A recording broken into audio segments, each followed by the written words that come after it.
A month ago, my girlfriend and I got engaged. We moved into a new apartment and began living together. It was the first time either of us had shared an apartment, so it was a new experience for both of us. We were deeply in love. I knew she was the one I wanted to spend the rest of my life with, and I thought she felt the same way about me. Everything went well until 2 weeks ago, when I noticed that my girlfriend was acting very strangely. She became so attached to me that it felt like she couldn't stand being away from me.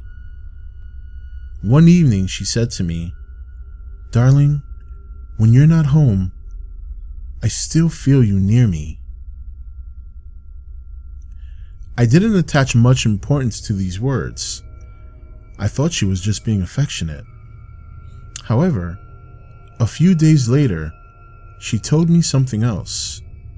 "Whenever you're at work," she said, "I often hear your voice, as if you're calling my name." This began to happen more and more as the days went by, and I started to get a little worried about her. One day, when I arrived home from work, I found her sitting silently at the kitchen table, staring blankly at the wall with a glazed look in her eyes. I grabbed a chair, sat down beside her, and asked her what was the matter. "I think there's something wrong with me," she murmured. "Why do you think that?" I asked. "I saw you today," she said. "You walked from the kitchen into the bedroom, and then you stood back to me, staring out the window. But I was at work all day," I said. "I know," she replied with a sigh. That's when I really began to worry. I suspected that my girlfriend was losing her mind and starting to have hallucinations. Over the next few days, she kept telling me that she saw me in the apartment when I was at work. She could even describe exactly what I was wearing.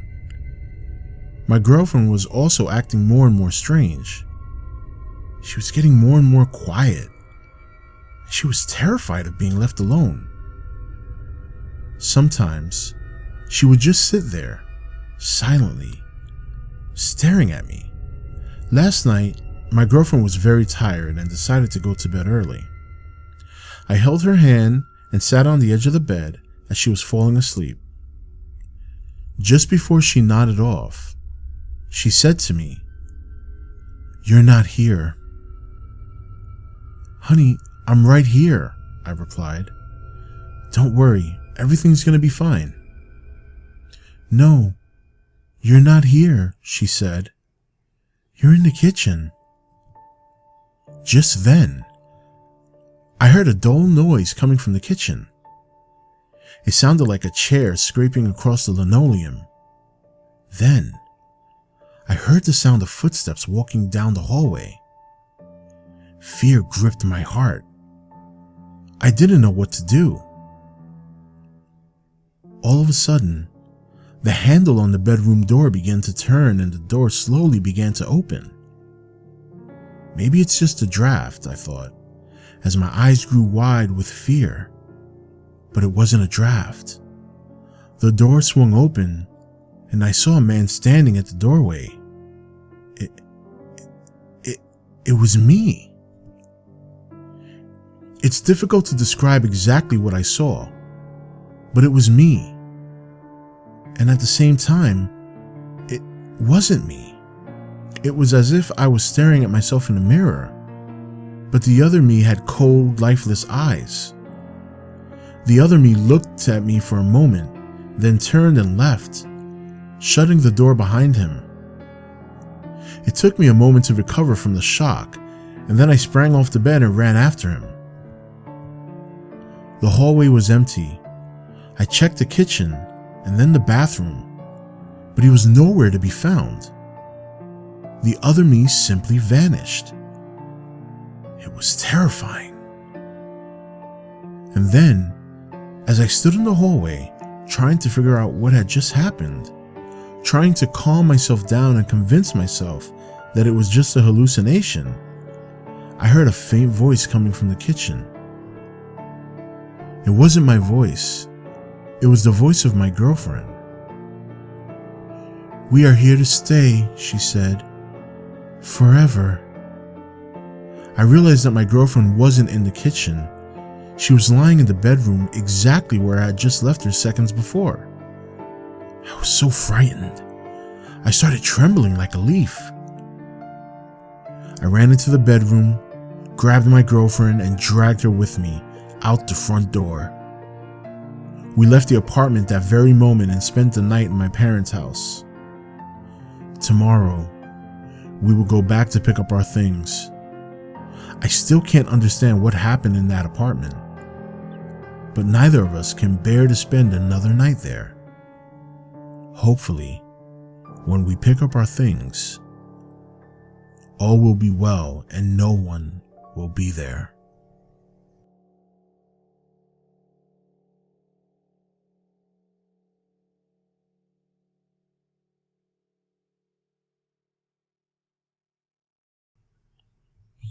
I live in Japan, and a lot of my friends have told me about their scary experiences with the supernatural. I guess the scariest one came from my other friend, who used to be able to see ghosts when he was younger. One day, he wanted to meet up with a girl he had gone to school with. Her name was Asako. They arranged to meet at a popular location in Tokyo. However, when the day came, he waited there for a few hours, but she never showed up. Thinking she must have forgotten about it or got the day wrong, he went home. Later that night, he called her and he found out that she was mad at him for not showing up. Apparently, she had been at the meeting place at the right time, but somehow they had missed each other. Although it was strange, Tokyo is a big city and the meeting place was busy. So they laughed it off and made plans to meet at a similar train station outside of the city. But this time, when my friend went to meet her, he ended up waiting for a few hours. He even asked the station employees to make an announcement asking Asako to come meet him at the exit. But she never showed up. Eventually, he gave up and went home. He called her again that night, and she insisted that she had been waiting there at the exit like they arranged. He told her how he had asked the employees to make a PA announcement, and she said that she heard it while she was standing right there at the exit, but no one else was around. This really creeped them both out, so my friend suggested that he and his girlfriend Yukiko go to Asako's apartment to meet her that night. She agreed, and my friend and Yukiko headed over right away. When they got there, everything seemed normal. They spent the night drinking and talking and having fun. They lost track of the time, and before they knew it, they had missed the last train home. Asako told them they could stay overnight and pulled out a futon next to her bed for them to sleep on. Somewhere around 3 a.m., my friend woke up suddenly. He was unable to move. When he opened his eyes, he saw Asako looming over him. She was sitting on his stomach. Her eyes were black and her face was pale. Her long black hair was hanging down in his face.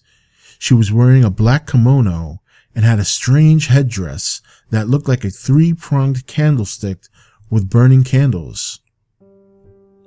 As she moved closer, her hair started to blow around in a strong wind and it caught fire.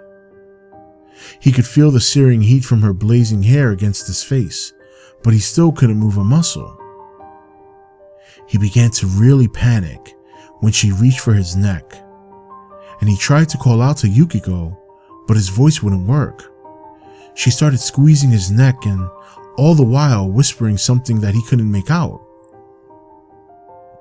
Suddenly, he was able to yell out and he heard someone moving in the bed. He turned and looked, and it was Asako, looking sleepy and confused. He looked back up at the woman strangling him and she had disappeared. His girlfriend Yukiko was lying on the floor nearby instead.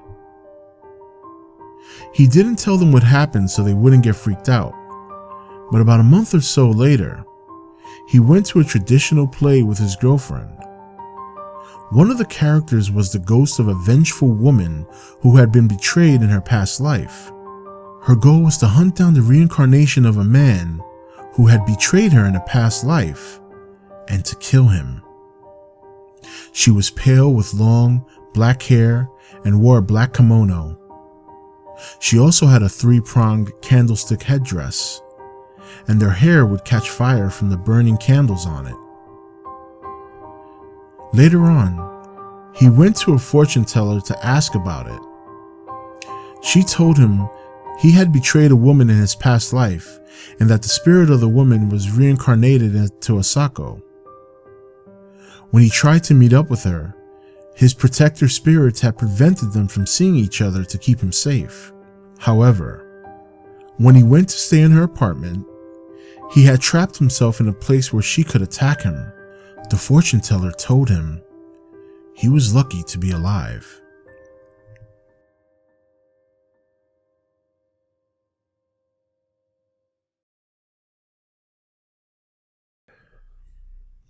My mom's friend is a woman who lives in South Korea. This happened 10 years ago.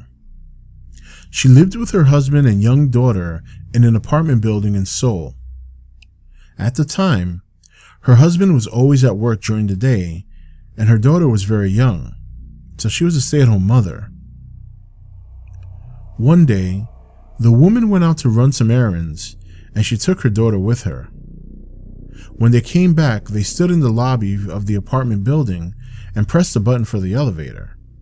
When it arrived, and the doors opened, she saw that there was a man already in the elevator. He was wearing a yellow raincoat, and he also had a yellow hat on his head. The woman got onto the elevator with her daughter, and she pressed the button for her floor.